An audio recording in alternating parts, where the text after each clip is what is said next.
Olá, meus amigos, minhas amigas, sou o professor Lac e com muito prazer, muita satisfação, vamos continuar esse nosso mini curso de licitações, artigo por artigo, capítulo por capítulo, título por título. E agora a gente vai trabalhar o capítulo 3º do título 1º, que fala das definições. Cara, isso aqui foi muito importante, isso aqui. Achei muito legal na nova lei, um capítulo exclusivo das definições, né? Antes era um artigo isolado, lá na parte inicial da lei, agora não, né? E além disso, o que acontece? O rol de definições aqui foi muito grande. Eu vejo, eu que sou professor de legislações aqui da Lac Concursos, né?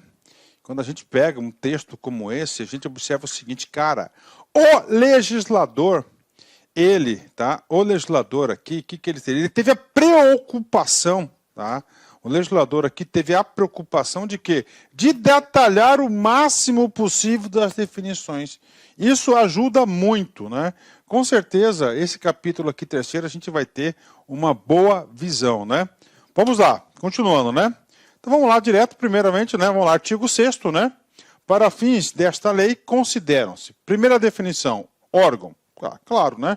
Órgão é unidade de atuação integrante da estrutura da administração pública. Então, o órgão é uma unidade de atuação, tá? Todo mundo trabalha em um órgão. O que é uma entidade? Entidade é unidade de atuação dotada de personalidade jurídica. Ou seja, aqui é uma diferença, né? Ou seja, então o órgão é um ente despersonalizado. E a entidade, para a lei, é um ente com personalidade jurídica, né? E aqui você pode ser um órgão da administração pública direta, tá? Aí você pega as secretarias e os ministérios são entes despersonalizados, porque faz parte da administração pública direta, né? Ou da administração pública indireta. Aí vem a administração pública, né?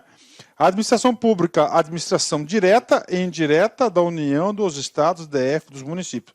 Inclusive, as entidades com personalidade jurídica de direito privado, sob controle do poder público e as fundações por ele instituídas ou mantidas, né? Então, isso é a administração pública, ou seja, todo o aparelho do Estado é a administração pública. E claro que a administração pública é o quê? É um somatório dos seus órgãos e as entidades, né? Então, a administração pública Então, ele pegou do menor. Qual que é o menor? Órgão, né?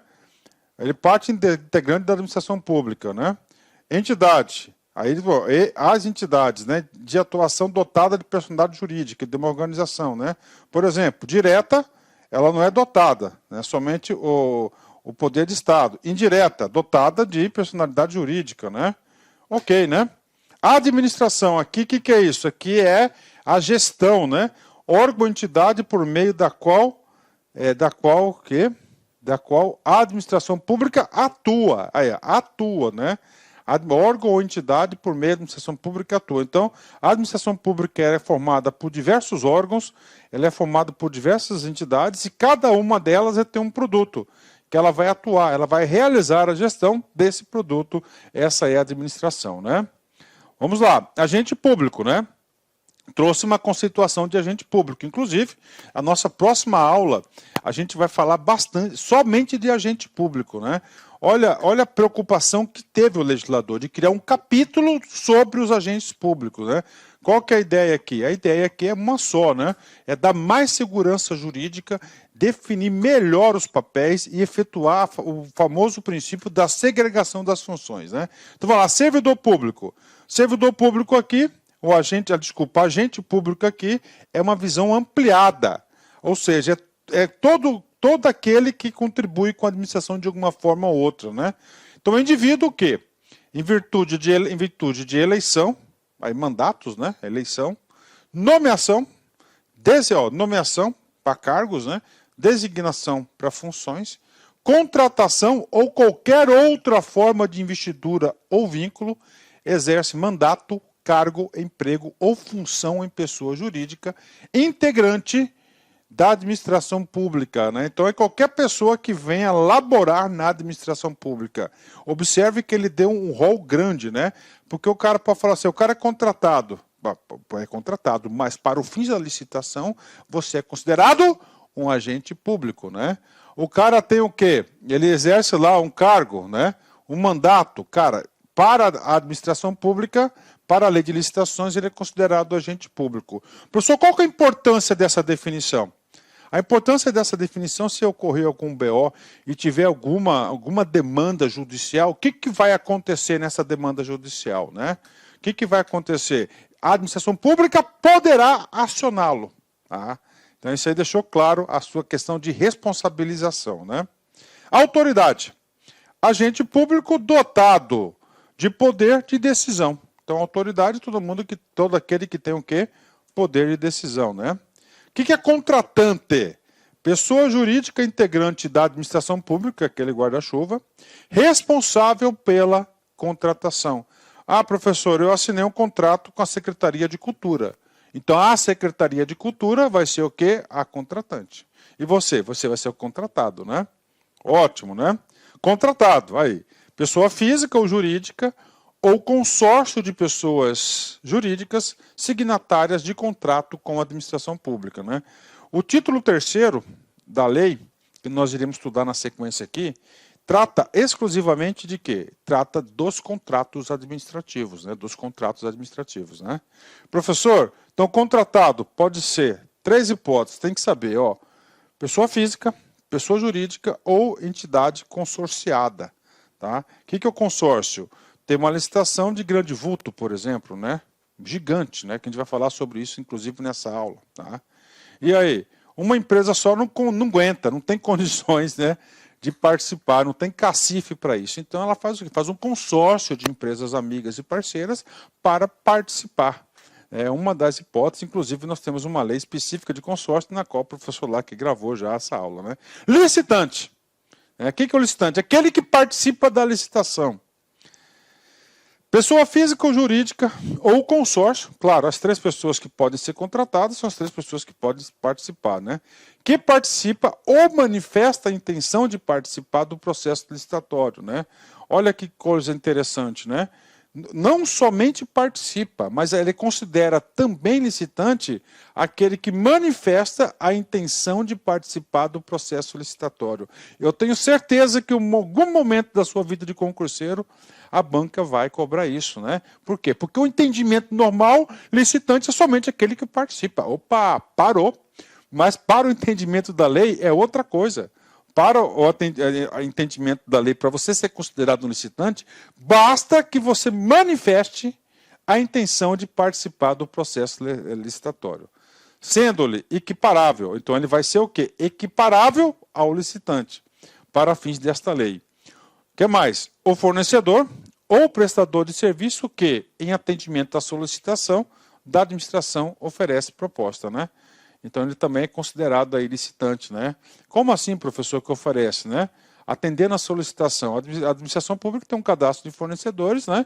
E aí ele pede uma proposta, por exemplo, para uma empresa de tal. Pronto, então ele vai ser, por equiparação, considerado também licitante, né? Conceito 10. Cara, importante demais esse conceito, cara. Muito importante esse conceito. Olha só. Compra. O que é a compra para a lei de licitações? Aquisição remunerada de bens, tá, para o fornecimento de uma só vez ou parceladamente, considerada imediata com o prazo de entrega de até 30 dias da ordem de fornecimento, né? Então, olha só, gente, essa parte final está em amarelo porque é muito importante, eu vejo probabilidades de elaborar questões de concurso aí, ó. Com prazo de entrega de até 30 dias da ordem de fornecimento. Então vamos lá, compra. Aquisição remunerada, ou seja, nada de graça, né? Aqui um comércio, de bens para fornecimento de uma só vez ou parceladamente. Professor, uma só vez eu entendo, tá? O cara foi lá, fez uma licitação, entendeu? E aí ele fez o seguinte, tá? Comprou um carro. Beleza, entregou um carro, morreu, tá? Resolveu o problema, né? Agora, vamos supor que que a administração pública cobrou 1000 caixas, 1000 resmas de papel. Tá? E aí ela faz o seguinte, ela emite uma ordem de fornecimento, tá, para 300 resmas naquele pedido. Depois, ó, tem do prazo de entrega de até 30 dias da ordem de fornecimento. Então tem um contrato com 1000 resmas, tá certo?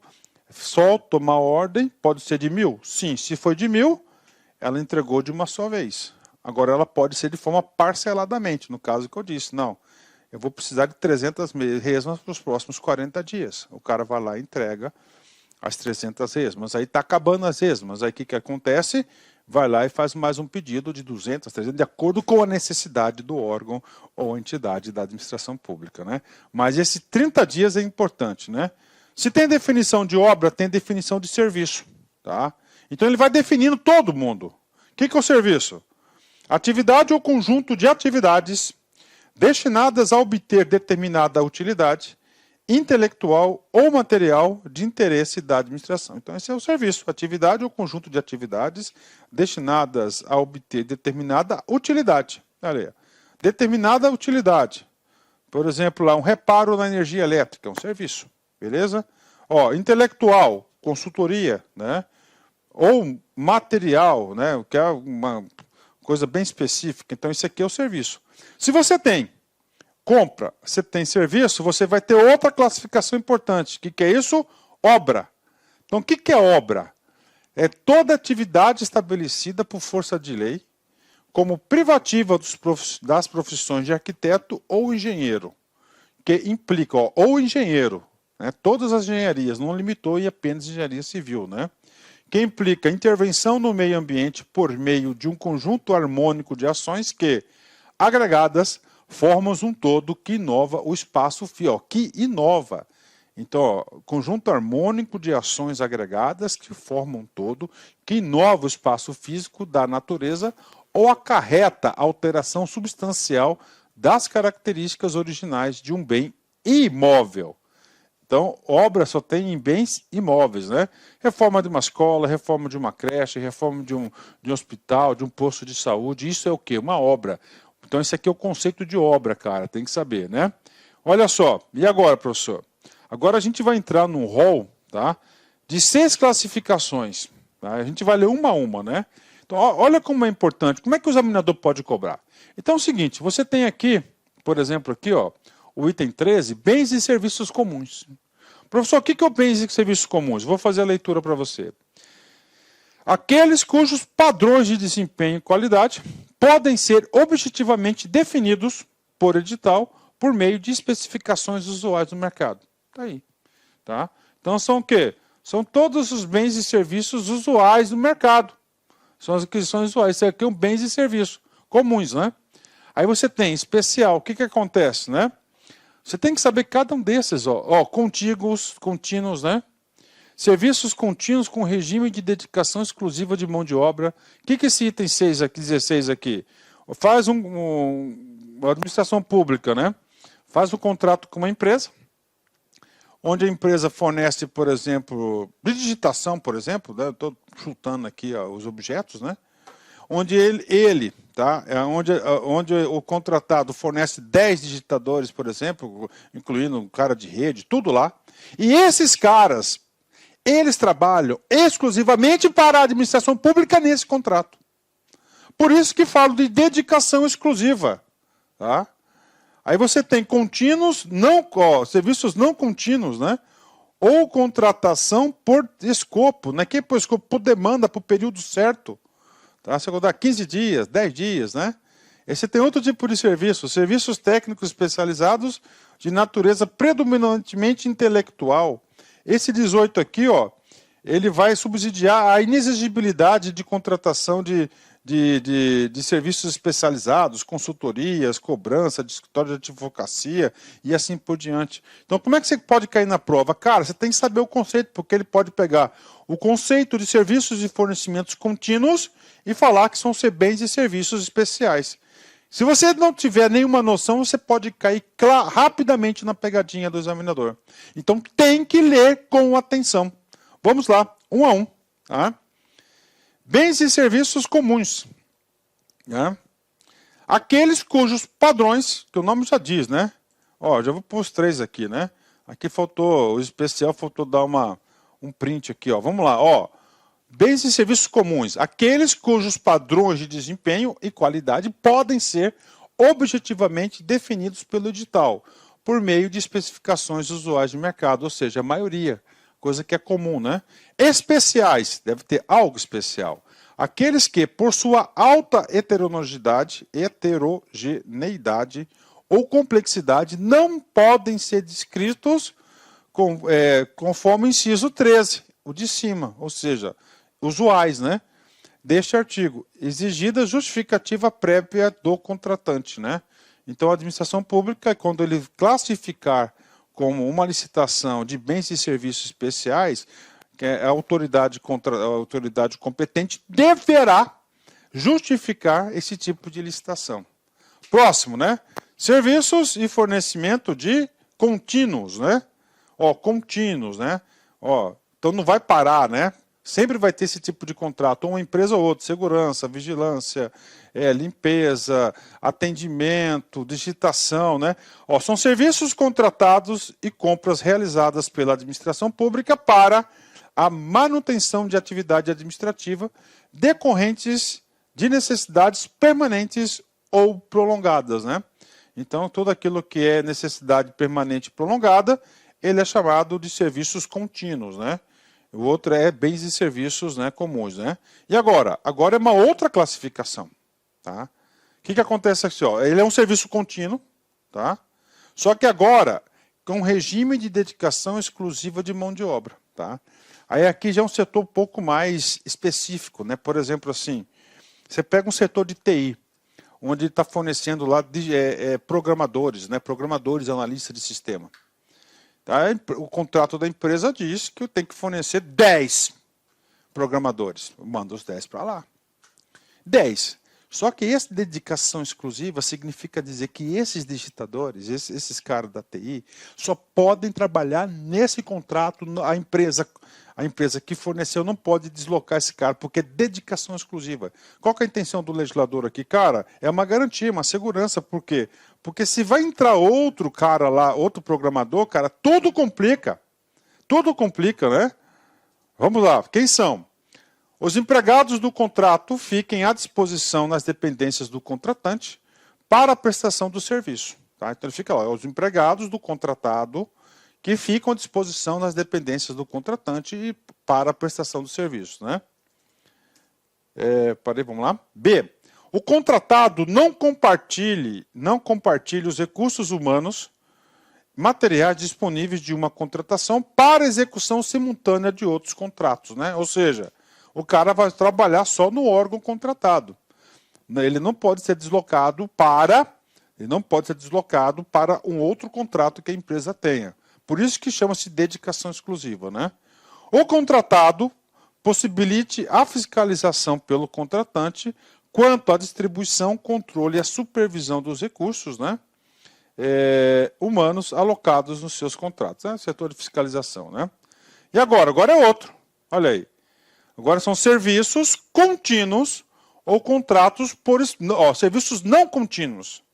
O que é contínuo? É permanente, né? Ou de longa duração. E agora o não contínuo é curto, prazo curto, né? E por escopo, o que é isso? Por tarefa, por demanda? Não. Eu vou precisar de uma empresa de limpeza aqui, tá? Somente por 30 dias. Pronto, né? Por quê? Por isso e aquilo, acabou. Então vai ser uma licitação de serviços não contínuos ou contratado por escopo. Aqueles que impõem ao contratado o dever de realizar a prestação de um serviço específico em um período pré-determinado, podendo ser prorrogado, desde que justificadamente pelo prazo necessário à conclusão do objeto. Tá? Então, isso aqui é uma demanda. Né? Então, ele fala contratados por escopo, né? Um pedaço. Né? E agora? Agora a gente vai aqui no 18, né? Que é o último tipo de serviço. Tá? Esse outro tipo de serviço aqui. E aí, professor? Esse cara aqui, serviços técnicos especializados de natureza predominantemente intelectual. Tá? Isso aqui é muito importante porque ele ajuda a definir uma das hipóteses de inexigibilidade. Por exemplo, a Secretaria de Fazenda necessita de contratar uma consultoria especial para dar um upgrade em gestão de fiscalização de ICMS, por exemplo. O que acontece? É um trabalho intelectual específico, né? Não tem como fazer uma licitação porque só tem uma pessoa que faz isso. Então é o quê? É um serviço técnico. Então, como é que ele vai ter que se enquadrar aqui? Então vamos lá. Aqueles realizados em um trabalho relativos a, estudos técnicos, planejamentos, projetos básicos e projetos executivos, pareceres, perícias, avaliações em geral, assessorias e consultorias técnicas e auditorias financeiras e tributárias, fiscalização, supervisão e gerenciamento de obras e serviços. Aí está construindo uma usina, né? O que acontece? Cara, isso aí tem um escritório que é especializadíssimo. O quê? Somente em fiscalização de usinas, aí contrata o cara, né? Patrocínio ou defesa de causas judiciais e administrativas, né? Então o que acontece? O município está sofrendo uma ação aí monstruosa, né? O município pisou na bola. E aí, dentro do quadro lá da Procuradoria do município, não tem ninguém aí com esse know-how. Então acha melhor contratar um escritório especializado, né? Treinamento e aperfeiçoamento de pessoal. Treinamento, um curso, né? Restauração de obras de arte e de bens de valor histórico, né? Controles de qualidade e tecnológico, né? Na análise, testes e ensaios de campo e laboratoriais, instrumentação e monitoramento de parâmetros específicos de suas obras e no meio ambiente e demais serviços de engenharia que se enquadre na definição deste inciso, né? Então esse cara aqui, serviço. Cara, tem que saber assim, como é que vai cair na prova? O cara vai falar o seguinte, ele vai querer saber quais as hipóteses de exigibilidade por contratação de serviços de natureza intelectual. É uma dessas hipóteses, né? É uma dessas hipóteses, então, que é inexigibilidade, não dispensa, né? Vamos lá, notória especialização, né? Aí eu digo para vocês o seguinte, notória especialização, né? Tem eu vou passar aqui rápido aqui, tá? Era para estar um slide aqui, depois eu volto aqui, para aí, tá? O que eu quero falar para vocês? Eu quero falar de inexigibilidade aqui para vocês. Só um minutinho, vem cá, vem comigo aqui. Não precisa cortar o vídeo não, tá, Vitor? Para aí, pá. Opa. Oh, não tá aqui, cara. Aqui, tá aqui, tá? Então é o seguinte, olha só, tá? Tá aqui. Depois eu volto lá, tá? Isso aqui é o slide, Ave Maria, slide 38, final da aula. Então, inexigibilidade, quando é impossível a realização, tá? da licitação. É diferente de dispensa, né? Então, quando que pode ocorrer? Antes, na Lei 866, fornecedor exclusivo era vedada preferência e marca, a mesma coisa. Aí vem aqui, o 2, serviços técnicos profissionais especializados de natureza singular, com profissionais ou empresas de notória especialização, vedada a exigibilidade para serviços de publicidade e divulgação. E agora, o item B, vem cá, serviços técnicos especializados de natureza predominante intelectual. Aí eu pergunto para você, o que é a natureza intelectual? Nós acabamos de ler. São aqueles 6 itens, tá? São aqueles 6 itens que trata que é natureza intelectual. É treinamento, é patrocinar defesa jurídica, tá certo? Consultorias, é aquele rol taxativo, tá? É aquele rol que é natureza intelectual. E vem mais, com prestador de notória especialização. O que é notória especialização? A gente vai fazer a leitura desse item agora. Vedada a inexigibilidade para o serviço de publicidade e divulgação, né? Então, essa parte final, agora eu vou voltar lá. Né? Aí, quando chegar, vou voltar lá para vocês aí, contratações por tarefa, matriz de risco, projeto básico, é coisa, hein, gente? Anteprojeto, né? Vamos lá. Termo de referência, obra, serviço de engenharia, aqui, aí, ó. O que acontece aqui? Voltando aqui, tá vendo aqui, Aqui entrou serviço de propaganda e publicidade, então não pode, aí, não cabe de exigibilidade. Então, naquele item B, somente essas naturezas... Olá, meus amigos, minhas amigas, inicialmente eu peço licença a vocês, eu peço desculpa, pois interrompi os seus estudos, mas essa videoaula é uma videoaula demonstrativa do nosso site Lá Concursos. Nós estamos oferecendo 3 opções de curso a preço bastante acessíveis aí, Tem curso até de R$ 20 aí, que é a parte de conhecimentos básicos, que é língua portuguesa, mais aquela parte de legislação.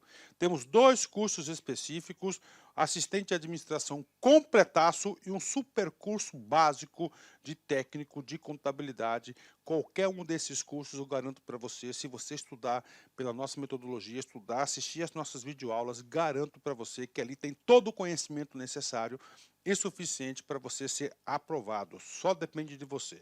Bacana? Maiores informações, tem um link aqui.